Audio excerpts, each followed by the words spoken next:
Hai anak-anak pelajar, Assalamualaikum. Bertemu lagi kita dalam subjek pengajian perniagaan. Saya Cikgu Siti dari SMK Sultan Ahmad Kuala Terengganu. Baiklah, kita akan teruskan lagi pengajian perniagaan STPM Penggal 2. Okay, tajuk kita ialah pembuatan keputusan. Okey, hari ini kita akan teruskan lagi bahagian 2. Okey, seperti mana yang anak-anak pelajar dah masih ingat, kita dah belajar tajuk pembuatan keputusan bahagian 1 masih ingat lagi. Itu kita dah belajar definisi dan juga jenis-jenis keputusan. Okey, definisi pembuatan keputusan di mana kita kena ingatlah dia punya kata kunci dia iaitu proses di mana pengurus mengenal pasti masalah, kemudian mengenal pasti alternatif ataupun jalan penyelesaian dan memilih alternatif terbaik daripada alternatif yang ada adalah untuk menyelesaikan masalah.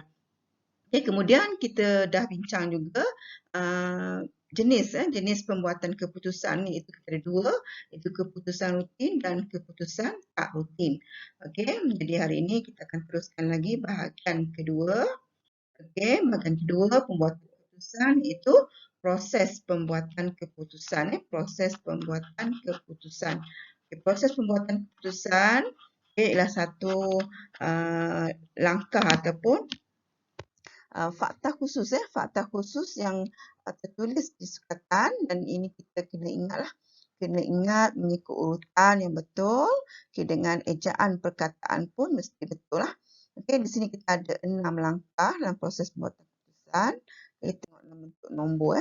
Okey, langkah pertama ialah mengenal pasti masalah. Okey, langkah kedua mengutip data. Langkah ketiga menganalisis data. Langkah keempat menjana alternatif. Langkah kelima menilai alternatif. Dan langkah keenam memilih alternatif. Okey. Ini langkah-langkah ni mesti ikut urutan. Kita tengok sini. Pertama mesti kita kenal pasti masalah. Okay, untuk menyelesaikan masalah kita akan kutip data. Okay, menganalisis data. Dua berkaitan data. Dan keempat, kelima, keenam ni berkaitan dengan alternatif. Okay, menjana, menilai, memilih. Okay, kita akan pergi satu persatu.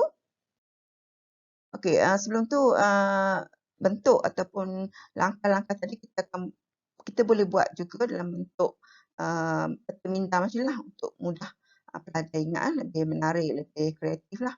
Okey, kita teruskan lagi. Okey, ni ada juga satu contoh lagi lah macam mana kamu nak mudah ingat, lebih menarik kamu sediakan peta minda dia.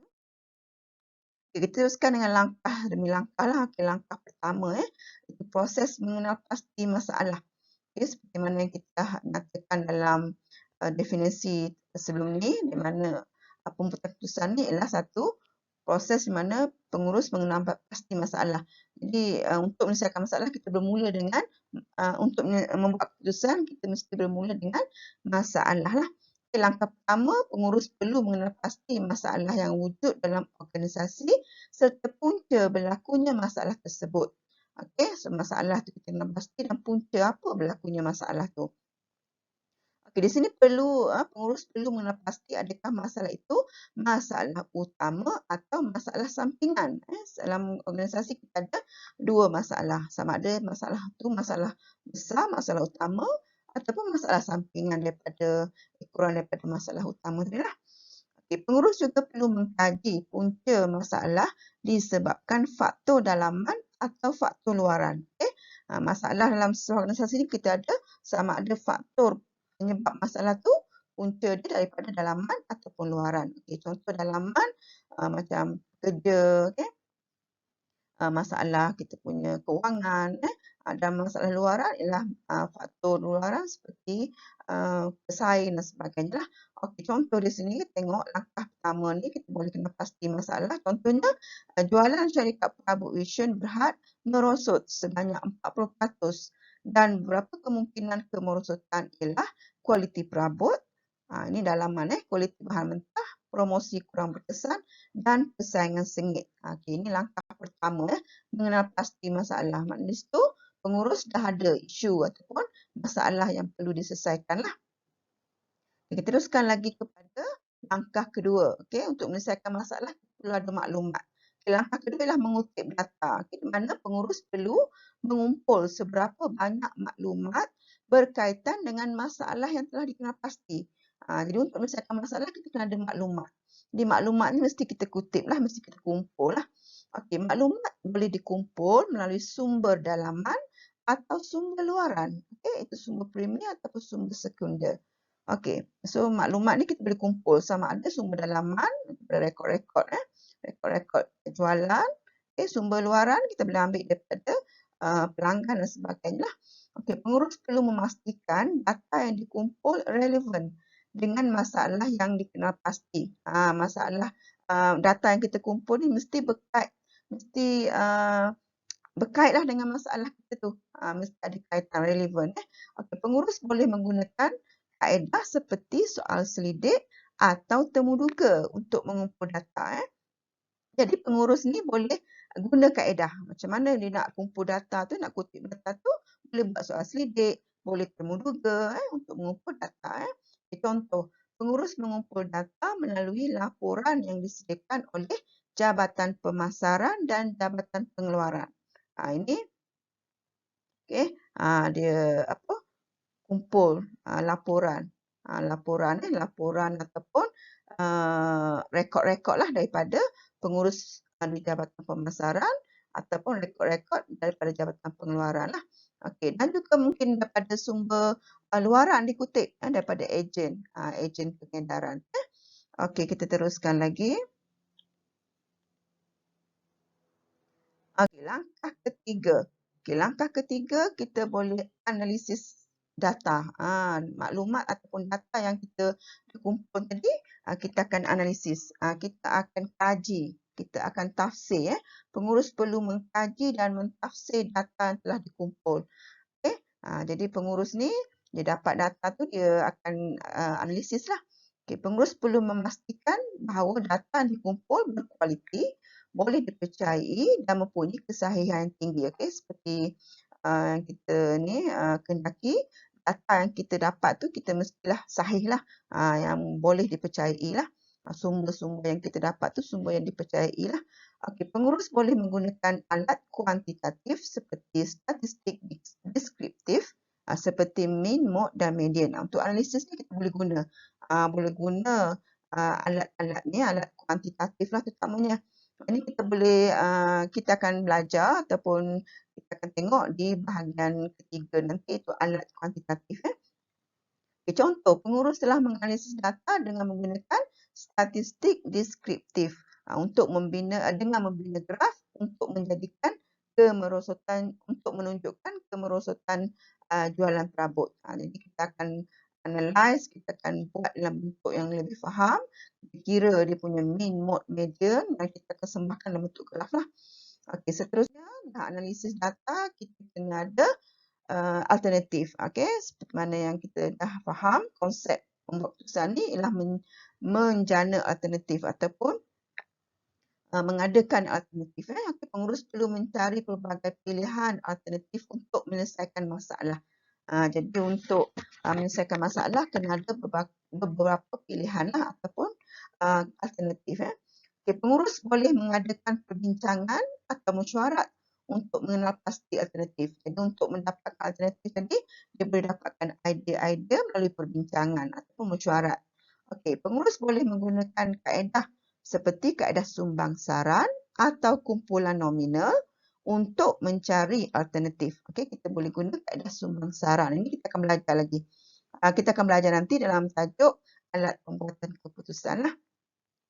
Okey, contoh, pengurus telah mengadakan satu sesi sumbang saran bersama staf Jabatan Pemasaran untuk mengenal pasti alternatif yang dapat menyelesaikan masalah kemerosotan jualan tadi. Okay, kita start dengan satu masalah tadi, masalah kemerosotan jualan. Okay, kita boleh buat ni. Ni adalah kaedah ni. Boleh buat sumbang saran, boleh buat dari segi perbincangan kita boleh buat istilah. Okey, seterusnya dah kita ada alternatif, kita akan nilai alternatif tersebut. Okey, langkah kelima, menilai alternatif. Okey, pengurus perlu menganalisis alternatif yang dikenal pasti dengan cermat dan kritikal. Okey, kita akan analisis dari segi kekuatan, kelemahan, mampu ataupun tidak setiap alternatif itu kita laksanakan. Okey, pengurus boleh membuang alternatif yang tidak dapat menyelesaikan masalah dengan baik. Jadi dari banyak alternatif tu kita akan ketepikan ataupun kita akan singkirkan alternatif yang mungkin kita dapat guna dengan baiklah. Okey, di sini biasa dalam kemerosotan jualan ni kita akan ada beberapa alternatif lah. Okay, contoh antara alternatifnya ialah menambah bilangan jurujual, meningkatkan promosi, meningkatkan kualiti produk. Promosi itu termasuklah menurunkan harga produk.